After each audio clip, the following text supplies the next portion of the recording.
नमस्कार दोस्तों। केंद्र सरकार या भाजपा जब भी ममता बनर्जी, अरविंद केजरीवाल या किसी भी विपक्षी नेता के ऊपर, विपक्षी राज्य सरकार के ऊपर ये आरोप लगाती है कि ये लोग अपने राज्य में अवैध रूप से बांग्लादेशी और रोहिंग्याज को बसाने का काम करते हैं, तो ये विपक्षी दल उल्टा केंद्र सरकार के ऊपर ये आरोप लगाते हैं कि भारत की सीमाओं की सुरक्षा करना ये केंद्र सरकार की जिम्मेदारी है।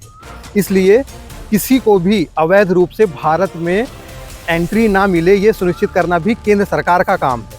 तो अब अगर कोई भी, चाहे कोई बांग्लादेशी हो, रोहिंग्या हो या कोई भी हो, अगर वो अवैध रूप से भारत की सीमा में प्रवेश कर रहा है तो उसकी पूर्ण जिम्मेदारी केंद्र सरकार और भाजपा की ही होनी चाहिए। अभी इसी मुद्दे पर संसद में एक चर्चा हुई। गृह मंत्री अमित शाह ने एक बिल प्रस्तुत किया, इमिग्रेशन एंड फॉरेनर्स बिल 2025। इस बिल से चर्चा के दौरान गृह मंत्री अमित शाह ने ये बताया कि ये जो बांग्लादेशी हैं, जो रोहिंग्या हैं, ये अवैध रूप से भारत की सीमा के अंदर प्रवेश कैसे कर जाते हैं। में कई बार अलग अलग भाषणों में, अलग अलग जलसों में ये विषय उठा जाता है। बांग्लादेशी घुसपैठियों के लिए बीएसएफ क्या कर रही है, सेना क्या कर रही है। मैं आज वास्तविकता इस देश को बताना चाहता हूं और मैं ऐसा करता हूं कि तृणमूल कांग्रेस के सारे लोग सदन को छोड़कर नहीं जाएंगे, ध्यान से सुनेंगे। मान्यवर, हमारी बांग्लादेश के सटी हुई सीमा, अब सुनिए भाई, हमारी बांग्लादेश से सटी हुई सीमा 2216 किलोमीटर है। उसमें से 1653 किलोमीटर बाढ़ बन चुका है, बाढ़ के पास वाला रोड भी बन चुका है और चौकियां भी बन चुकी है। शेष फेंसिंग की लंबाई है 563 किलोमीटर। 563 किलोमीटर सीमा आज भी खुली है और शेष फेंसिंग जो 563 किलोमीटर है उसमें 112 किलोमीटर फेंसिंग ऐसी है, बॉर्डर ऐसी है जिसमें बॉर्डर फेंसिंग व्यवहारू नहीं, नाले हैं, नदियां हैं, ऊंची नीची पहाड़ियां हैं, जहां 112 किलोमीटर में फेंसिंग हो ही नहीं सकता और 450 किलोमीटर जहां फेंसिंग होता है वहां बाकी है। अब मैं वो बताना चाहता हूं कि क्यों बाकी है। ये 450 किलोमीटर के लिए मान्यवर मैंने डीओ लेटर लिखकर 10 रिमाइंडर करे हैं। बंगाल सरकार भूमि नहीं देती मान्यवर। ये 450 किलोमीटर के लिए गृह सचिव बंगाल के मुख्य सचिव के साथ 7 मीटिंग करे, ये भूमि नहीं देते हैं मान्यवर।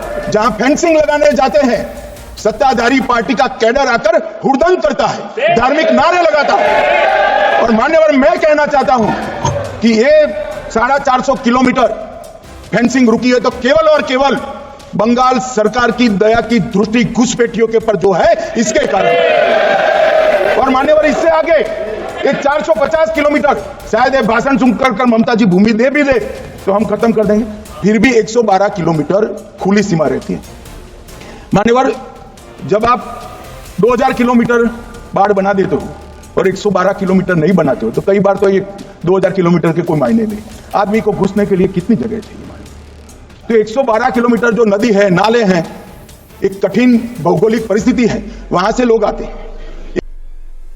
ये सवाल हमें करते हैं। और इस चर्चा के दौरान गृह मंत्री ने केवल इनके भारत में घुसने के ऊपर ही बातचीत नहीं करी, बल्कि ये भी बताया कि भारत में जब ये एक बार घुस जाते हैं तो फिर ये यहाँ के निवासी कैसे बन जाते हैं, यहीं पर बस कैसे जाते हैं। मान्यवर, ये बांग्लादेशी घुसपैठिए हो या रोहिंग्याज हो जो घुस कर आते हैं, पहले असम से भी आते थे जब कांग्रेस की सरकार, अब बंगाल से आते हैं टीएमसी की सरकार, घुस कर आते हैं। इनको आधार कार्ड दादा कौन देता है? नागरिक कहां के बने हैं? कहां के बने हैं? जितने बांग्लादेशी पकड़े गए 24 परगना जिले का आधार कार्ड और नागरिकता है मान्यवर। और ये जो आप आधार कार्ड इश्यू करते हो, वो आधार कार्ड लेकर, वो वोटर कार्ड लेकर ये दिल्ली तक आते हैं। आप उनको आधार कार्ड इश्यू न करो, आदमी क्या, परिंदा भी पैर नहीं मार पाएगा। और दादा ये सब चीजें भी लंबे समय चलनी नहीं है। 26 में चुनाव है, बंगाल में कमल खिलेगा और पूरा बंद होगा। अब 2026 में बंगाल में किसकी सरकार बनेगी ये तो वक्त ही बताएगा, लेकिन अमित शाह की इस बात में तो सच्चाई लगती है कि कुछ राज्य सरकारें हैं जो अपने अपने राज्यों में इन बांग्लादेशियों को और इन रोहिंग्याज को जो अवैध रूप से भारत की सीमा में घुस गए हैं, जिनको हम घुसपैठिए कह सकते हैं, इनको अपने राज्यों में बसाने में सहयोग जरूर करती है। आप जरा सोचिए, याद कीजिए कि आज तक किसी भी राज्य सरकार ने ये शिकायत करी है केंद्र सरकार से या कोई मीडिया में ऐसा आकर बोला है कि हमारे राज्य में अवैध रूप से बांग्लादेशी आकर बस रहे हैं और हम केंद्र सरकार से ये गुजारिश करते हैं, ये रिक्वेस्ट करते हैं कि अवैध रूप से बसे इन बांग्लादेशियों को इनके देश वापस भेजा जाए, इनको डिटेन किया जाए। जिन राज्य सरकारों के ऊपर बांग्लादेशियों को बसाने का आरोप लगता है, क्या किसी भी राज्य सरकार ने आज तक गृह मंत्री, केंद्र सरकार या किसी भी एजेंसी के पास अपनी ये शिकायत की है? मुझे तो ये ध्यान में नहीं आ रहा है। अगर आपको ध्यान में आए तो बताइएगा ज़रूर। कांग्रेस के एक वरिष्ठ नेता हैं सैम पित्रोदा, जिनको राहुल गांधी का राजनीतिक गुरु भी माना जाता है। उन्होंने तो यहाँ तक कह दिया कि ये जो बांग्लादेशी रोहिंग्या भारत में अवैध रूप से घुस गए हैं, जो ये घुसपैठिए हैं, इनको दया की दृष्टि से देखना चाहिए और इनको भारत में बसा लेना चाहिए। अब देखिए, भारत की जो सभ्यता और संस्कृति है वो शरणार्थियों के प्रति हमेशा ही दया भाव रखने की ही शिक्षा देती है। अगर हम प्राचीन काल की भी बात करें तो विभीषण जब प्रभु श्री राम की शरण में आए तो उन्होंने अपने उस शरणागत को हृदय से अपनाया, सोने की लंका जीती और सोने की लंका जीतकर विभीषण को ही वहाँ का राजा बना दिया।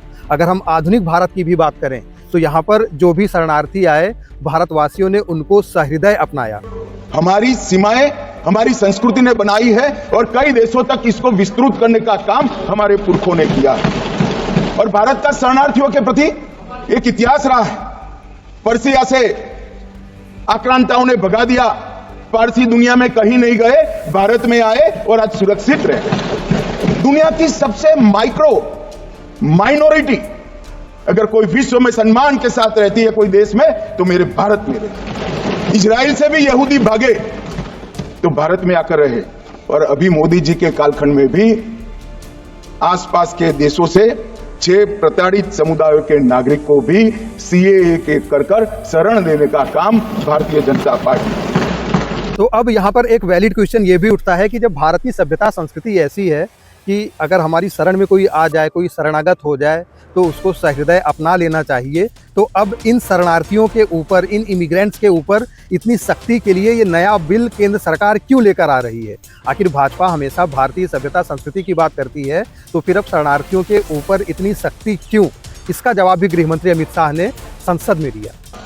जो यहाँ सुचारू रूप से अपने देश के कानून के हिसाब से भारत की व्यवस्था को कंट्रीब्यूट करने के लिए आते हैं, व्यापार के लिए आते हैं, शिक्षा के लिए आते हैं, R&D के लिए आते हैं, लीगल सिस्टम को मजबूत करने के लिए आते हैं, वो सभी का स्वागत है मान्यवर। मगर मैं इतनी ही दृढ़ता से कहना चाहता हूं, चाहे रोहिंग्या हो, चाहे बांग्लादेशी हो, अगर यहां अशांति फैलाने के लिए आता है तो बड़े कठोरता के साथ उनके साथ मान्यवर व्यवहार। इन सारी चर्चाओं के बीच एक चीज़ तो प्रत्यक्ष है कि जो केंद्र सरकार है और जो भाजपा है, ये बांग्लादेशियों को, रोहिंग्याज को भारत में बसाने के बिल्कुल विरोध में। वहीं जो अपोजिशन पार्टीज़ हैं, कांग्रेस है, तृणमूल कांग्रेस है, ये लोग चाहते हैं कि बांग्लादेश से अगर कोई लोग यहाँ पर आ जाएं, कोई रोहिंग्या भारत में आ जाए तो उनके ऊपर दया दिखाई जाए और उनको भी भारत में बसा लिया जाए। आप इस मुद्दे पर किसके साथ हैं? केंद्र सरकार के साथ हैं या विपक्ष के साथ हैं? ये कमेंट करके हमें ज़रूर बताइएगा। वैसे मैं आपको बता दूं, इमिग्रेशन इस समय एक ग्लोबल प्रॉब्लम है। अभी आपने देखा होगा कि अमेरिका के राष्ट्रपति डोनाल्ड ट्रंप ने जो भारतीय अमेरिका में अवैध रूप से घुस गए थे उनको भारत वापस भेजा है और हाथों में जंजीरें बांध कर भेजा है। तो भारत जो कि अभी अपने विकास के रास्ते पर चल रहा है, क्या वो अवैध रूप से आए हुए नागरिकों को अपने यहाँ बसा सकता है? इतना सक्षम है? ये बात भी सोचनी पड़ेगी। मिलते हैं अगले वीडियो में, तब तक के लिए नमस्कार।